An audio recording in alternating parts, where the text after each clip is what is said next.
Would have been better to start this event with Hell in a Cell and then end with Hell in a Cell, considering there are 2 cell matches tonight. Wait, a challenger enters, then the champion enters, then the last challenger enters? Traditionally, the champion enters last, but if that's not the case, he enters first. Why has Daniel entered the ring between The Miz and John Morrison? Is it just so Miz could do his promo? Because they could still have Daniel enter first instead of between challengers. Miz looking to regain his United States Championship. His United States Championship? Miz is a challenger tonight. Guess the sin here is Michael Cole's creepy erection for The Miz. This is ridiculous. I know, right? You came out last and you're not even the champion. Also, this event titled Hell in a Cell is starting off with a non-Hell in a Cell match. I was the mentor of both of you. Actually, only one. Neither of you would be anywhere if it wasn't for me. So, The Miz is complaining about competing against Daniel Bryan and John Morrison. Since he says he was the mentor of both those wrestlers, wouldn't he be glad to try to defeat them both, thus solidifying his statement about being their mentors? Also, what does Miz have to complain about other than not being the US champion? He's got the Money in the Bank briefcase, which means he's close to being WWE champion. The Miz, whose greatest submission weapon is his voice. Matt Striker would be great at Cinema Sins 2 expansion. To break things up, and he does. How could that dropkick break up John's submission? For the looks of things, all it would do is put on more damage to Miz. Sure, John would wobble a bit on the ropes, but he'd still be able to hang on. Also, John never got kicked at all in that submission breakup, yet he's outside the ring for the next few minutes. That is called cattle mutilation. That's called what? Cattle mutilation. Look it up. Michael Cole has apparently never watched wrestling outside of WWE. My Skittles. My Skittles. My Skittles. My Skittles. Coming Morrison. John Morrison. Corkscrew moonsault. That's called Starship Pain. I know it's a corkscrew moonsault, but Jesus, get it right. Well, somebody obviously is a huge fan of AJ Styles. Counter of his own. Miz obviously hit the barricade and not Daniel's head. Gotta make it look convincing, Miz. Any purpose. And now Miz using... John was watching Miz the whole time and could have moved out of the way, or, since he's extremely skilled in parkour, jumped over the case. Again. Oh! That was fun! Again! Morrison. I would have removed a sin or two here for John's jump off the cage, but Miz and Daniel had been looking up at him a good 10 seconds before he did anything. From NXT Season 2. You hit the camera, man. I'll admit the LeBell Lock is brutal in the ring, but add the steel ramp into the mix and that's even more torture. Props to Daniel, who has removed 2 sins. It is a new and improved cell, redesigned last year. This type of cell was redesigned in 2006, not 2009. It is perverted. So it makes a lot of sexual remarks. I spoke to an 8-time Hell in a Cell competitor. Matt refuses to refer to Triple H by name. Previously on WWE. WWE Hell in a Cell is brought to you by... Skip! Is the Hell in a Cell match? I'm still pissed off for the ring announcer forgetting to announce the matches in the previous year as Hell in a Cell matches. Nice power slam by Randall. I know that Randy is short for Randall, but to hear Matt refer to him as Randall midway through a match is hilarious and weird as fuck. Sheamus putting those steps in the ring. It's not going to be perfect for Randy Orton. Gee, you think? Orton down low to the ribs again. Don't you mean Sheamus down low to the ribs again, as it was him that delivered the punch, not Randy. Quite gotten there yet, in my opinion. In my opinion? Also, does this position look a little unusual to you? Bring the boom! Let's spoon, honey. Looking to play it. Oh! How is an Irish Curse backbreaker on the steel stairs any more effective than on the ring canvas? Because Randy's body doesn't land on the stairs. If anything, that move would hurt Sheamus' knee more, considering that's the only body part hitting the stairs. Sheamus inspires Triple H to do the same thing to Undertaker less than a year later at WrestleMania 27. Haha, the chair bounced back in your face. And Randy Orton! First off, Sheamus jumped before Randy put his arm around his neck. Second, Sheamus landed on his knees before he could connect with the stairs. Just stating facts here. What has this done to Randy Orton's career? Made it excel higher. The sin here is this is the only time tonight where a wrestler goes to the top of the cell. And when it's after the match is already over, too. Boo! Are the NXT Season 3 Rookie Divas. You mean that joke of a show NXT was before Triple H took charge of it? There's 6 of you. And after tonight, there's going to be 6 of Nexus. But it will be down to 5 again once we kick out Michael Tarver tomorrow night. That's over $400,000 Alberto paid cash for that. No one in the entire world would pay $400,000 in cash for a car. That's just fucking stupid. Not to mention unprofessional. What's the point of this? Alberto doesn't have a match tonight, and pay-per-views honestly shouldn't have random in-ring promos. If it was a scheduled promo, maybe. Also, this entire impromptu promo leads to a random impromptu match between Jack Swagger and Edge. Well, somebody obviously enjoyed Randy Orton's entrance from the past.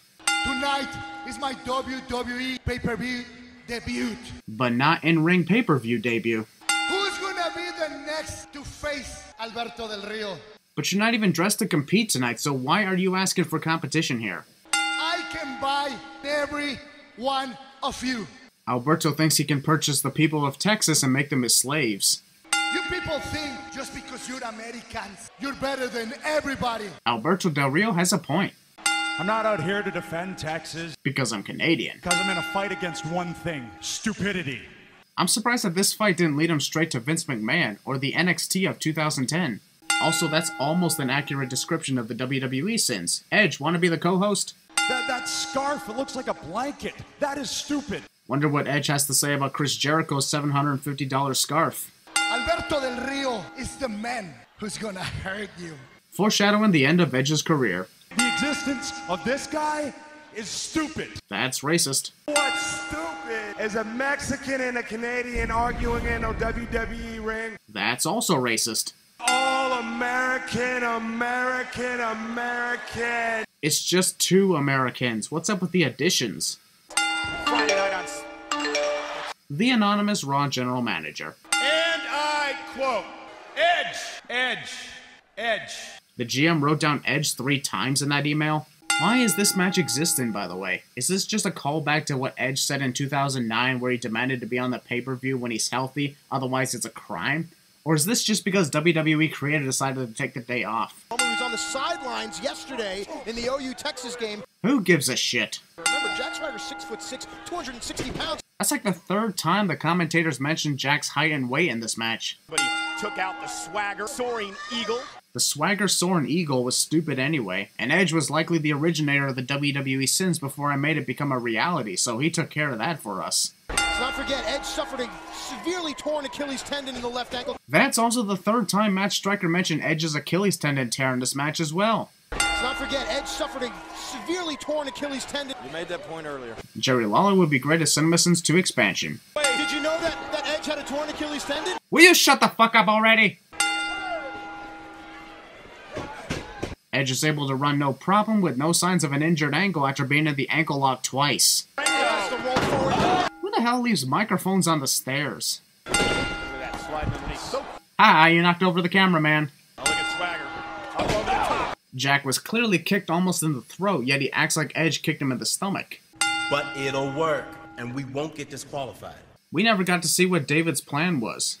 You know what would have made this match even more exciting and would have definitely kept the Nexus out of it? If this match was a freaking Hell in a Cell match! Don't give me that they don't have time for 3 cell matches bullshit, because the previous year's event had 3 cell matches, and this one would be a perfect candidate for one. The entire future of World Wrestling Entertainment will be changed here tonight. The future of WWE will be changed tonight, cliche. The Cena is Supreme sign, nice creativity. The No Nexus in Texas sign, hilarious. But the Wade is going to get Slade sign with the Slayer font is worth a center mover. And I personally am rooting for Wade Barrett here tonight. Commentators are not supposed to root for anyone. Also, Matt's likely only cheering for Nexus because he's afraid to get his ass kicked by the group again. Wade Barrett said that John Cena will serve a purpose for his group. By being his coffee boy and possibly his sex slave. Is rolling. Oh! Kick that you don't see often out of Cena. Even though we've seen him use that for over half of 2010.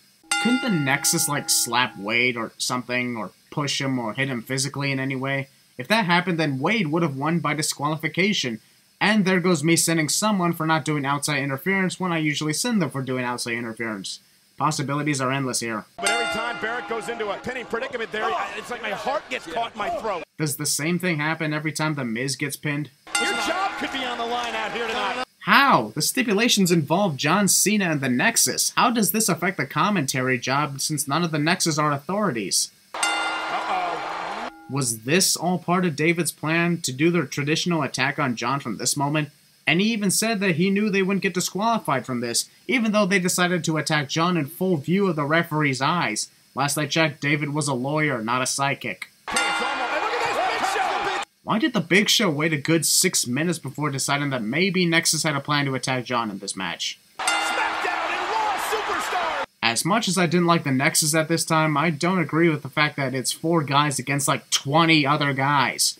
Show could have brought like 3 other wrestlers with him instead of a whole damn roster. Wade needs to settle everything down. He needs to take the crowd out of this match. How do you take a crowd out of a match when they're not even a part of it? And how do you shut up nearly 16,000 fans in a crowded arena? Like seriously, Matt's making no sense here.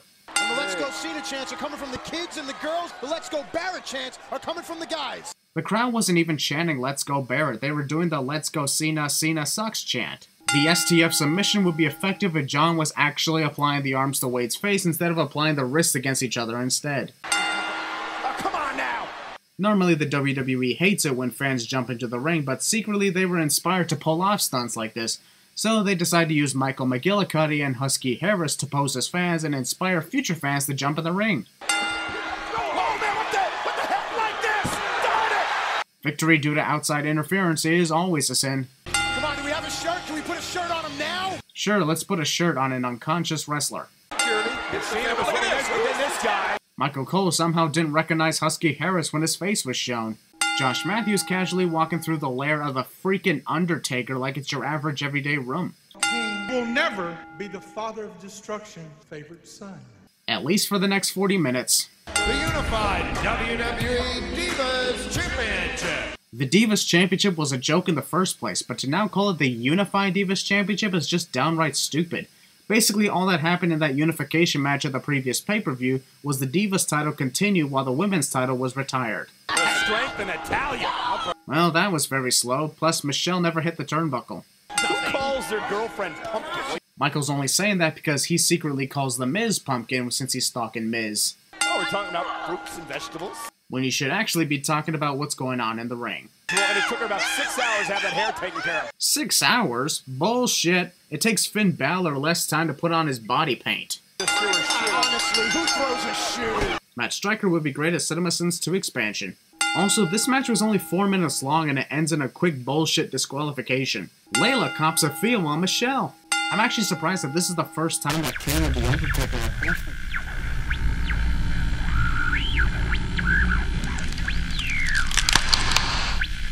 Each other one-on-one inside Hell in a Cell. Considering Undertaker pioneered this match and Kane debuted in this match, I'm shocked that it actually took 13 years for these two to finally face each other in the cell one-on-one. You need me in here! What good would Paul do if he was in the cell? It's not like the cell was a force field to his powers of the urn. Or is it? Pre-match assault. Also, since the match hasn't started yet and these two end up outside the cell, might as well say that we interrupt Hell in a Cell 2010 to bring you Hell in a Cell 2009. After Kane and Undertaker finally return inside the cell, the bell doesn't ring for over a minute. Like, what the fuck? They don't have to be inside the ring for the match to start, they just have to be inside the cell.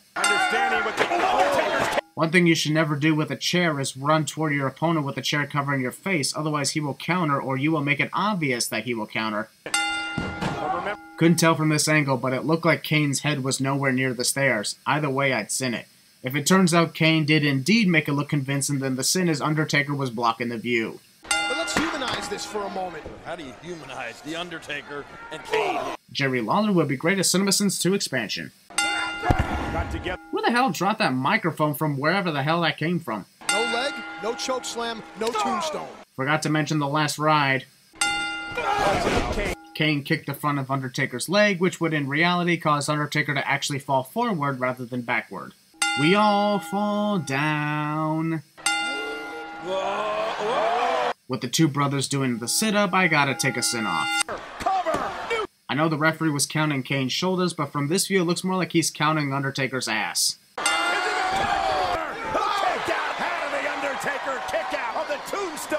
Because he's the fucking Undertaker, and that's his own move. Paul Bearer is afraid of his own son. From the get-go. Slowest chase I've ever seen. Yep. Kane could have done literally anything to attack Paul, but wasted over 20 seconds monologuing. Armageddon! piled. The fact that Undertaker had Kane up on his shoulders for the tombstone and did literally nothing for 5 whole seconds pretty much proves that Paul was going to betray him. Oh my God! Ow, my hands! Paul Bearer committing the ultimate act of treason! Do you not remember that it was Undertaker that buried Paul with cement in the first place? If anything, this was an act of redemption, not an act of treason. Why would Paul Bearer bring the Undertaker back just to destroy him again? Well, it's not the first time Paul ever did this to Undertaker. At this point, you should expect him to do something like that.